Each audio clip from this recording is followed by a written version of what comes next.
এটা ইতিহাসের সঙ্গে যুক্ত আছে। তো আমার মনে হয় পশ্চিমবঙ্গের যত মুখ্যমন্ত্রী প্রত্যেকেরই উচিত ছিল ডক্টর শ্যামাপ্রসাদ মুখার্জির প্রণাম করানো।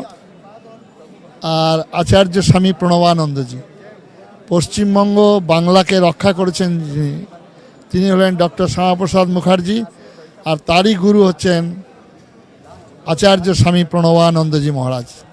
হিন্দুকে হিন্দু নামে ডাক দেওয়া, হিন্দু মিলন মন্দির, হিন্দু রক্ষী দলের কথা একমাত্র আচার্য স্বামী প্রণবানন্দজি মহারাজ করেছেন।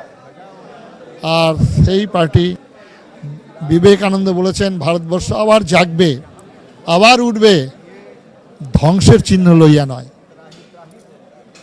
চৈতন্যের শক্তি লইয়া ভারতবর্ষ আবার জাগবে। গৈরিক বেশ সহায়। ভারতবর্ষের বৃহত্তম রাজ্য উত্তরপ্রদেশ, সেখানে গৈরিক পতাকা উঠছে, বাংলায় গৈরিক পতাকা উঠছে। তার কাজ আমরা ব্রিগেড প্যারেড গ্রাউন্ডে শুরু করেছিলাম গীতা পাঠের মধ্য দিয়ে। কৃষ্ণ কৃষ্ণ হরে হরে, গীতা পাঠ ঘরে ঘরে।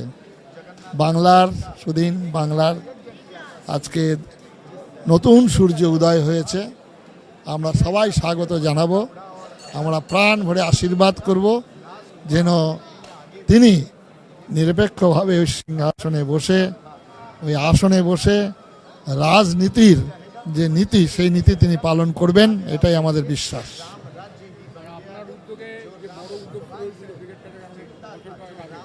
লোকে আজকে গতবারে 5 লক্ষ কণ্ঠে যে গীতা পাঠটা হয়েছিল ব্রিগেড প্যারেড গ্রাউন্ডে, সেটাই টার্নিং হয়ে গেছে, সেটাই মাইলস্টোন পুঁতে দিয়েছিল।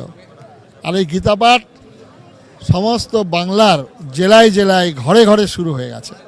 আর এটাই আমরা ধরে নিয়েছিলাম জাগরণ অবশ্যই হবে।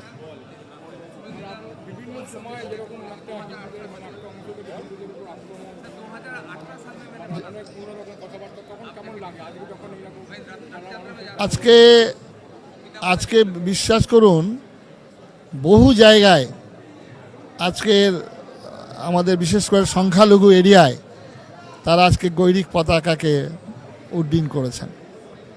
এটাই তো ভারতবর্ষ। এখানে হরিনাম হবে, এখানে আজান হবে, একই রাস্তা দিয়ে একই সঙ্গে হবে, একটার জন্য একটা বন্ধ হবে না।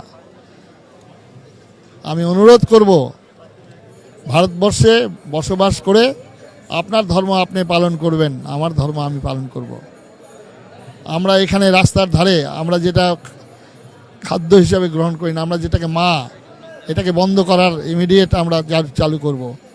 যারা খাবেন বাড়ির ভিতরে খাবেন, রাস্তায় টানিয়ে রেখে এটা চলবে না, এটা চলবে না। আর আমরা যতদিন বেঁচে থাকব, আচার্য স্বামী প্রণবানন্দজি মহারাজের যে আদেশ, আচার্য স্বামী প্রণবানন্দজি মহারাজের যে স্বপ্ন, সেই স্বপ্ন বিবেকানন্দের সোনার ভারত, ঋষি অরবিন্দের ধ্যানের ভারত, আচার্য স্বামী প্রণবানন্দজির স্বপ্নের ভারত পূর্ণ হবে। আর সেই পূর্ণ করার জন্য আমরা সংঘের সন্ন্যাসী, যতদিন দেহে জীবনী শক্তি থাকবে ততদিন আমাদের এই আন্দোলন চলবে। নমস্কার। রাজ্যবাসীর উদ্দেশ্যে বলবো, এটা ভারতবর্ষ, কবিগুরু রবীন্দ্রনাথের আজকে জন্মদিন। এই জন্মদিনে কবিগুরুর যে ভারত তীর্থ কবিতা, তাকে স্মরণ করতে বলবো।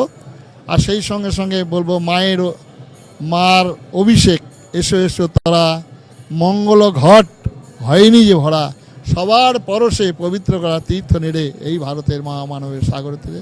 কবিগুরু রবীন্দ্রনাথ হেথায় দাঁড়ায় দুবাহু বাড়ায় নবী নরদেবতার কথা বলেছেন, উদার ছন্দে পরমানন্দে বন্দনা করি তারে। সুতরাং কবিগুরু রবীন্দ্রনাথ আবার এও বলেছেন 1937 সালে, নাগিনীরা চারিদিকে ফেলিছে বিষাক্ত নিঃশ্বাস, শান্তি ললিত বাণী শোনাইবে ব্যর্থ পরিহাস, দানবের সাথে সংগ্রামের তরে প্রস্তুত হতে হবে ঘরে ঘরে।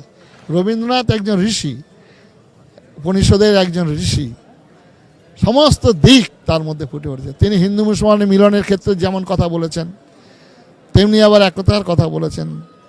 তেমনি বিবেকানন্দ বলেছেন যে সর্বধর্মের জননী স্বরূপা সনাতন হিন্দু ধর্মের পক্ষ থেকে আপনাদেরকে অভিনন্দন জ্ঞাপন করছি। বিবেকানন্দ বলছেন সর্বাপেক্ষা প্রাচীন সন্ন্যাসী সমাজের পক্ষ থেকে আপনাদের ধন্যবাদ জ্ঞাপন করেছে। বিবেকানন্দ বলছেন পৃথিবীর সমস্ত বিতাড়িত জাতিগোষ্ঠীকে যে দেশ আশ্রয় দান করেছেন সে দেশের পক্ষ থেকে আপনাদের ধন্যবাদ জ্ঞাপন করেছে। নমস্কার, ভালো থাকুন।